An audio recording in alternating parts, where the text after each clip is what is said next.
За энэ бол фосфоритын нууц гэдгээрээ Монголд төдийгүй дэлхийд алдартай Хөвсгөлийн Бүрэн хааны орд газар юм а. За энэ орд Хөвсгөл аймгийн Мөрөн хотоос 15 км-т, Хөвсгөл нураас урагшаа 100 км-т байрлалаа. Мөрөн, Алаг Эрдэнэ, Бүрэн тогтох, Арбулаг, Сүмбэр зэрэг сумдын нутгийг намнан уртаашаа сунаж тогтсон өвөрмөц тогтцтой. За энэхүү орд нь улс орны үндэсний аюулгүй байдалд үзүүлэх нөлөөлөл өндөр учраас стратегийн нөөцөд албан ёсоор бүртгэсэн байдаг. За эдийн засгийн өндөр ач холбогдолтой Бүрэн хааны орд цагийн цагт гадна дотныхны анхаарлын төв байж тэд ч ашиглах арга зам сүйвчилсээр байгаамаа. 2010 оны бид нар чинь 6 сараас эхлээл энэ хэрэг дээр ажиллаж эхэлсэн байна. Хөвсгөл далайн эзэстийг болохоор яг байгаль орчны чиглэлээр ажилладаг төрийн бас байгууллага учраас энэ байгууллага өөрөө нэхэмжил гаргах нэгдүгээрт. Хоёрдугаарт орон нутгийн иргэд байгаа. Орон нутгийн иргэд бол бас энэ лиценз бол хэрвээ ингээ үйл ажиллагааны явагдаад эхлэх юм бол тэр хүмүүсүүдийн эрх бол зайлшгүй зөрчигдөх тийм эрсдэлтэй болчихж байгаа юм байна. Тэгэхээр энэ хүмүүсүүд бас нэхэмжил гарга. Гэхдээ тэр хүмүүсүүдийн итгэмжлэгдсэн төлөөлөгч нь бол хүний эрх хөгжилтэй болоод гэрээ хийгээд ингээд бид нар жаргал сайхан өмгөөлөгчийг гэрээт өмгөөлөгч болгоод тэгээд энэ хэрэг эхэлсэн. Хөвсгөлийн фосфоритын ордыг ашиглах ашиглалтын 2 лиценз, хайгуулын 6 лицензийг цуцлах ийм нэхэмжил гаргасан байхгүй. Тэгээд үндслэл нь болохоор юу байсан бэ гэхээр 2007 онд тухайн 6 хайгуулын тусгай зөвшөөрлийг олгохдоо ашигт малтмлын тухай хуулийн 60 дугаар зүйлийн 64-т заасан улсын төсвийн хөрөнгөөр хайгуул хийгээд нөөцийг нь тогтоосон ордод хайгуулын тусгай зөвшөөрөл олохгүй гэснийг зөрчиж нөөцийг нь тогтоосон ордод хайгуул хийх юм зөвшөөрөл олгосон байдаг. Бүрэн хааны фосфоритын ордын нөөцийг үндсэндээ 1980-ад оны дунд үеэр улсын төсвийн хөрөнгөөр хайгуул хийж тогтоогоод нөөцийг нь 1985 онд улсын эрдэс баялагын санд бүртгэж авсан байдаг.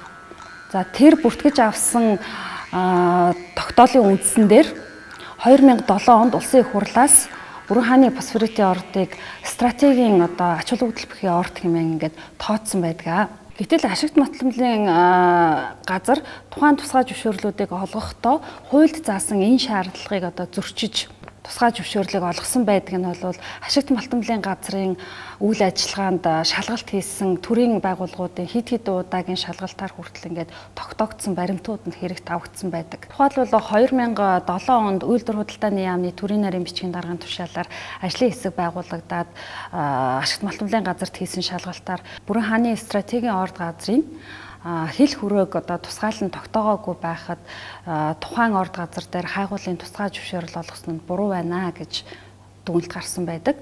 Дээрх тусгай зөвшөөрлүүдийг олгохдоо хууль зөрчиөд олгоцсон байна. Тэгвэл олгосны дараа ямар процесс болсон бэ гэхлээр ашигт малтмлын хууль заасны дагуу хайгуулын тусгай зөвшөөрөл эзэмшигч маань хайгуулынхаа талбай дээр жил бүр тодорхой хэмжээний зардал гаргаж хайгуул хийх үүргийг хуулиар хүлээсэн байдаг. За хэрэгт авагдсан нотлох баримтуудаас үзэх юм бол тухайн компани хайгуулынхаа талбай дээр 2007-оос 9 онд бол ерөөсөө огт хайгуул хийгээгүй гэдэг нь орон нутгаас ирүүлсэн бидэнд ирүүлсэн баримтчиг болон ашигт малтмлын газраас бас хэргийн материалд хэрэгт ирүүлж ирсэн баримтуудаар нотлогддог. 2010 онд бол тайлан ирүүлсэн боловч зардлаа бол бас баталгаажуулаагүй байдаг. За ингээд тухайн компаниас удаадараа хуульд заасан шаардлагыг зөрчиж тусгай зөвшөөрөл хүчин төгөлдөр байх энэ нөхцөлийг хангаж чадахгүй болсон учраас 2011 онд ашигт малтмлын газраас талс маргад компани тэр 6 хайгуулын лицензийг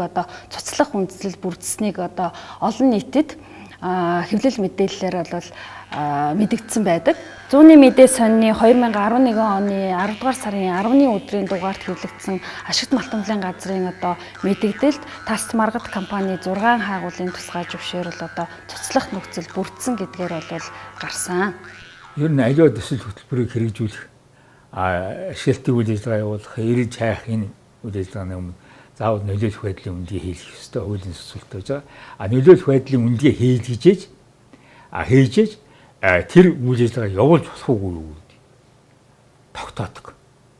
Нөлөөлөх байдлын үнэлгээ ерөнхий үнэлгээ бол тухайн төслийг хэрэгжүүлж болох юм аа. Болохдоо наривчлсан үнэлгээ хийх шаардлагатай юу? 3 үндсэн дүгнэлт гаргадیں۔ Нэгдүгээрт нь ерөөсөө энэ төслийг хэрэгжүүлж болохгүй. Энэ нь яг хөр байгаль орчин, хүний эрүүл мэнд, одоо сөрөг нөлөөлөл үзүүлэх ийм аюултай байна гэж үзэх юм бол энэ төслийг хэрэгжүүлэхгүй. Хайгуул явуулах хориглох юу ашиглалтыг явуулах шууд шийдвэр гаргачихдаг. Нөгөөх нь нөлөөлөх байдлыг наривчлсан үндийг хийлгэснээр наривчлсан үндээр илүү тодорхой болох юм аа гэсэн юм яаж вэ? Дүгнэлт гаргаж байна. Гурав дахь нь бол нөлөөлөх үндийг ерөнхий үндээр энэ төслийг хэрэгжүүлэх боломжтой магадгүй. Тэгэхээр зөв энэ ерөнхий үнэлгээ хийгдээгүй тохиолдолд ямар ч төсөл хэрэгжих боломжгүй гэдэг.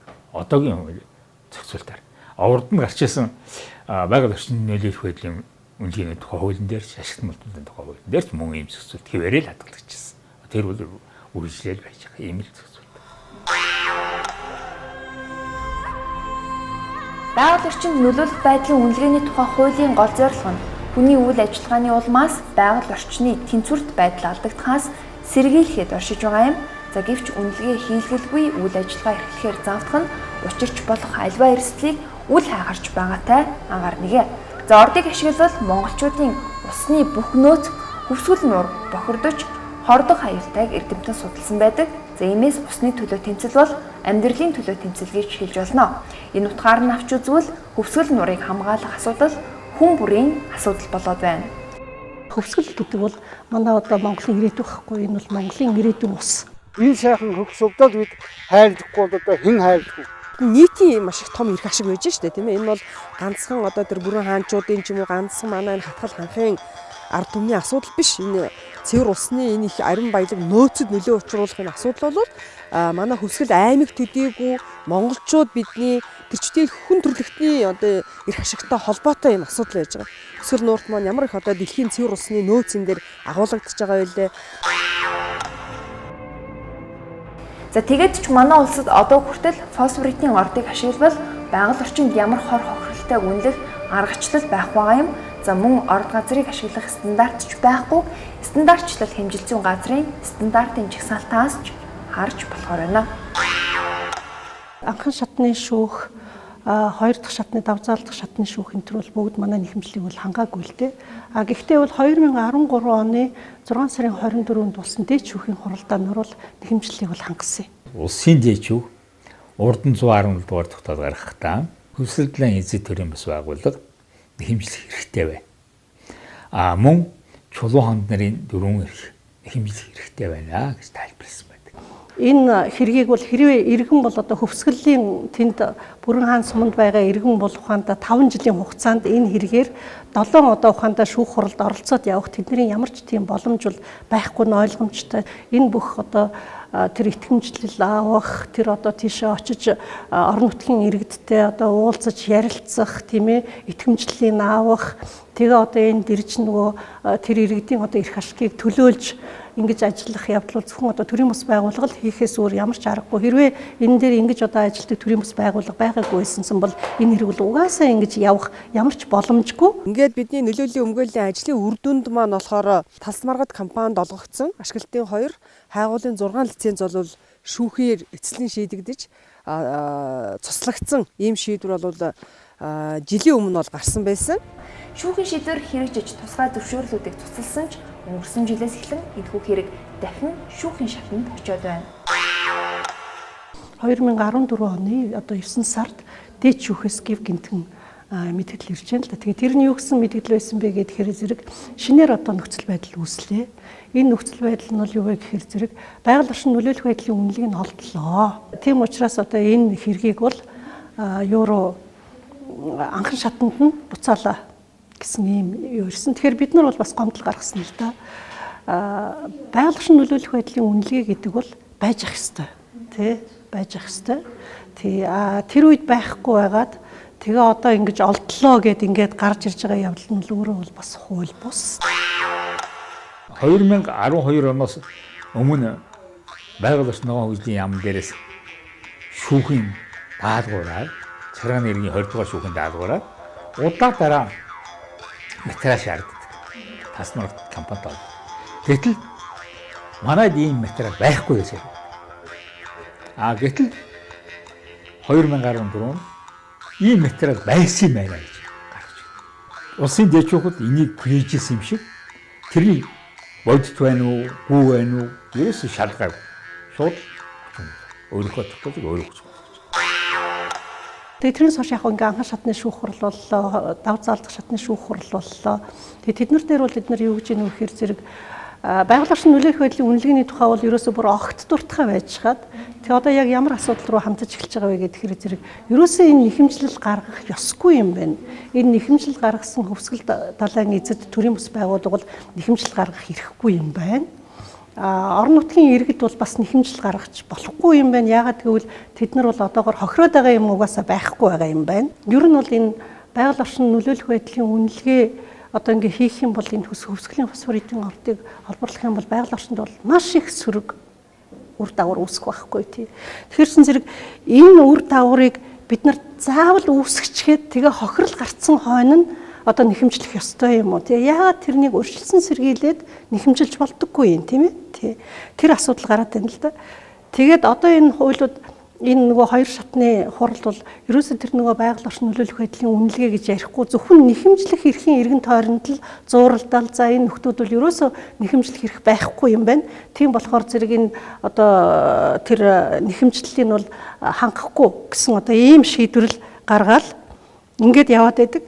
Тэгээд энэ нэхэмжлэх эрхийг тэр одоо тогтоож өгсөн уг нь одоо ингэж хангаж өгсөн тэр дээд шүүхийн шийдвэрийг одоо энэ болох эрх одоо энэ болох дээд шүүхтэр одоо яг яаж шийдэх юм байгаа мэдэхгүй байна. Монгол Улсын үндсэн хуульд байгаа юм да үндсэн хуулийн 1-2-т бол за арчсан ёс шудраг ёс эрхчлөө тэгш байдал үндэсний эв нэгдлэг хангах хууль дээдлэх дээдлэх нь төрийн үйл ажиллагааны үндсэн зарчим гэдэг.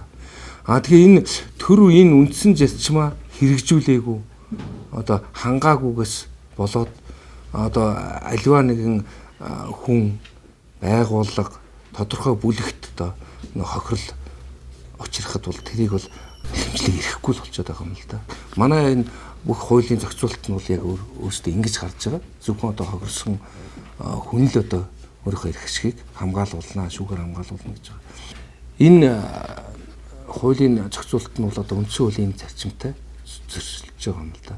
Сүүлийн үед бол олон улсын эрх зүйн хэм хэмжээнд бол энэ нийтийн эрх ашигын өмгөөл гэдэг асуудал бол гарч ирсэн. Сүүлийн үед зөвхөн одоо хүний нэг хажуугийн одоо амьдарч байгаа хүний эрх зөрчигдсөний төлөө нөгөө хүн нэхэмжил гаргах нь байх нь одоо амьтан одоо тий амьтны эрх зөрчигдсөн үед хүртэл одоо тэр амьтныг хамгаалж эрх гаргах ийм эрх зүйн орчин бол бүрдэж байгаа.